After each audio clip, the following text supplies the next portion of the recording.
तर हाय नमस्कार.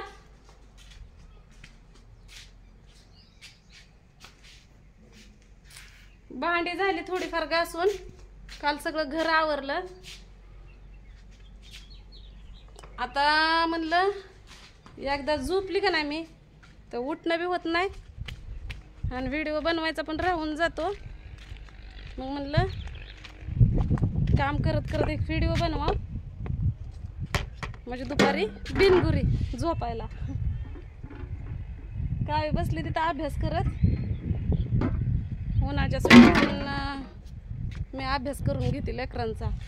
दुनियाचं ऊन आहे आणि परत ऊन झालं का नाही लय पुन्हा काम बी करू वाटत नाही आणि दुपारी झोपले का नाही मग संध्याकाळी उठू वाटत नाही. उठलं की मग दुनियाचा कटाळा येतो, मग धुणं राहून जातं. सण्याचा बाप गेला सण्याला घेऊन कटिंग करायला. आता म्हणलं चला धुणं घेऊ, एवढं धुवून घ्यावं म्हणलं. धुणं धुवायच्या अगोदर व्हिडिओ करा. काय मला पाणी काढून दे. परवाच्या दिवशी मला सांगते एवढा मोठा साप निघला होता का ना, अशी एवढी मोठी फडी होती त्याची. मग तिथं कट्ट्यावर बसलो होतो आम्ही, तिथं कट्ट्यावर बसलो होतो. मग हिथनं आला आणि पाक जवळ आल्यावर दिसला आम्हाला. त्या भिताडावर बसलो होतो ना, असा असा फडा मारायचा धड पाय वर बी घ्यायला येईन आणि उठून पळायला बी येईन. आणलं जीवाची आपदा झाली होती. तरी गवत नाही काय नाही, सगळं निर्मळ केलेलं आहे. बघा सगळं निर्मळ केलेलं आहे. झाडं तर काय जळायला लागली बघा, वाळून चालली. आणि त्या झाडाला पाणी जावं म्हणून तिथंच भांडी घासते मी. तिथं भांडी घासली की मग त्या मिरच्याला बी पाणी जात आहे, पेरूला बी पाणी जात आहे. ह्या मोठ्या झाडाला पण ही सावलीसाठीच लावलं होतं झाड, पण ते नेमकं उन्हाळ्यामध्ये लागले त्याची पानं गळायला. आणि इथं काय लिंबुनी आहे, लिंबुनीला आणि चिकूला ते पाणी आलं का नाही. ह्या इथं नळ आहे आपला, इथं नळ आहे. हो इथं बी कपडे राहिले असते का नाही तसे, तिथं नळ आहे. मग हे नळाला पाणी आलं का नाही, पाणी भरत भरत मग जातं ह्या झाडांना. तर गवत हे भरपूर काढलेलं आहे मी इथलं. आता घालते धुणं भिजायला. हे का देते मला पाणी काढून. मी पाणी काढून धुवायचं म्हणलं का नाही माझी कंबरच दम धरत नाही बघा. एक तर हातापायातनं गळट आलाय, नवऱ्याचं टेन्शन व्हायलाच. नवऱ्याचं तर काय पार पुती ओळखलेली आमची सगळ्यांना.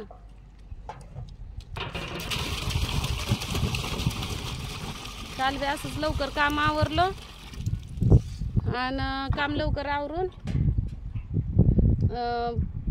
परवाच्या दिवशी नाही कालच वकिलाकडे गेली होती मी. जरा माझं काम होतं, वकिलाकडे गेली होती. वकिलासंग बोलली होती, जरा थोडंसं मार्गदर्शन घेतलं वकिलाकडून. आणि बाथरूम मधले बादली आणते का आंघोळीच्या. माझे कपडे धुवून मी वाळाय घातले. मी सकाळीच बाथरूम मध्ये कपडे धुतले माझे. मग आता ही लेकरांचे हे राहिलं ते ना अजून कपडे घालते भिजायला, घेते धुवून. ह्या साड्या मला लय आवडतात त्या बघा. ह्या अंगातली एक आणि ही एक. आता ड्रेस संपून गेलं माझं, संपून गेलं. फाटलं काय कुजलं काय.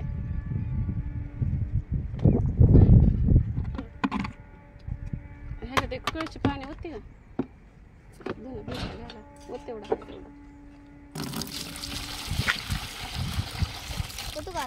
होत एवढंच ना काय होतं.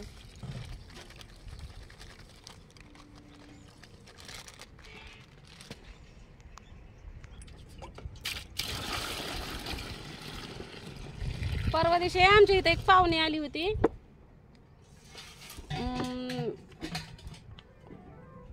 आमच्यापाशी एक पोरग होतं बारकं, त्याला न्यायला पाहुणे आली होती. तर त्यांचं पण भांडण तंडण चालू आहे.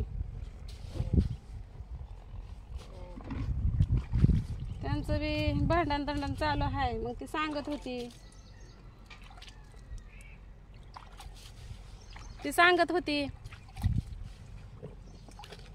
आता लय सांगत होती. आता काय सांगू तुम्हाला, पश्चाताप होतोय. चांगलं राहणं सुद्धा लय पश्चाताप, म्हणजे जीवाला कार होतोय. आणि आमचा भाऊ शहाणा आहे तर म्हणून आमच्या नवऱ्यावांना चव ओळखले ते आमच्या. त्यांना वाटतं ह्यांना कुणाचा आधार आहे तेव्हा आपण जसं वळवण तसं वळतं या, आपण जसं करण तसं घडतं या. आपण काय बी करा, ह्या कुठं जाते त्या, काय करते त्या.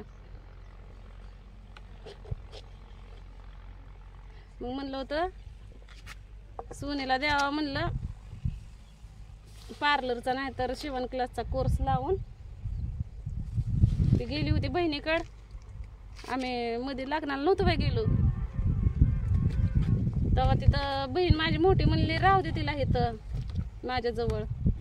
तर भावानं काढलं भांडण, तिथं कशाला सोडली म्हणून, तुझ्यापाशी ठेवायची. आणि मग मी म्हणलं आता ती ठेवू म्हणली, तिने आपल्या लहानाचं मोठं केलं या, ठेवू म्हणली, ही पण राहते म्हणली. मग एक दोन दिवस राहिले तर काय बिघडतंय का. तर भाऊ म्हणला अगोदर त्याला नाही म्हणलं तर मला काय म्हणला, माझ्या घरी कोणी बाया माणूस नाही, मी एकटीला कसं ठेवू तिथं, राहू दे तुझ्यापाशीच. लय आमच्यात लय सुतुडात गुतुडा आहे, काय सांगू तुम्हाला. लय म्हणजे लय, माझ्या तर जीवाला इतकं टेन्शन आहे का नाही तुम्हाला सांगते. माझं स्वतःचं बघायचं आणि ह्या बहीण भावांचं पण बघायचं. तुम्ही विचार करा, ह्यांचं बी धड नाही माझं बी धड नाही. किती माझ्या जीवाला किती टेन्शन येत असं. सगळ्या प्रत्येक गोष्टी घरातल्या बघायच्या.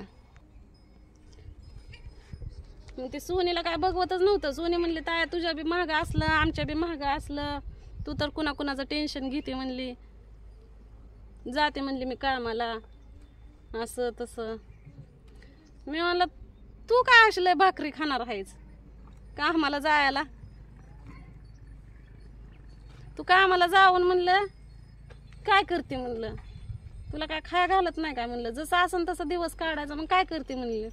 ती म्हणली दाजी बी असं करतात, परत म्हणली तुझ्या जीवावर लेकरं बाळ नवरा सगळेच खायला, परत मी पण हाय म्हणली, परत अजून तुला ही काय म्हणून ती काय म्हणतं या, सगळ्या गावाचं टेन्शन. मग खरं मी त्या टेन्शनमध्ये का नाही, मला परवाच्या दिवशी असं वाटत होतं की मरून गेलेलं बरं. कारण माझ्यावरच लय जणांचा डोळा आहे, माझ्यावरच. कारण मी सोशल मीडियावर आहे ना, मी सोशल मीडियावर आहे आणि व्हिडिओ बनवते आणि माझ्या मदतीला पटकन लगेच कोणी पण धावून येतं. मग मला जरा पाठिंबा भेटतोय. आणि मी जर सोशल मीडियावर नसते ना, तुम्हाला एक गोष्ट सांगायचं म्हणलं, मी जर सोशल मीडियावर नसते ना तर आज पण मी का नाही कुठल्या तरी इटभट्टीवर असले असते आणि माझं स्वतःचं घर पण नसतं आणि ह्या लोकांना अजून लयच फायदा घेतला असता. मग विचार करा, मी सोशल मीडियावर असताना एवढा फायदा घेतात म्हणल्यावर मी जर सोशल मीडियावर नसते तर किती फायदा घेतला असता.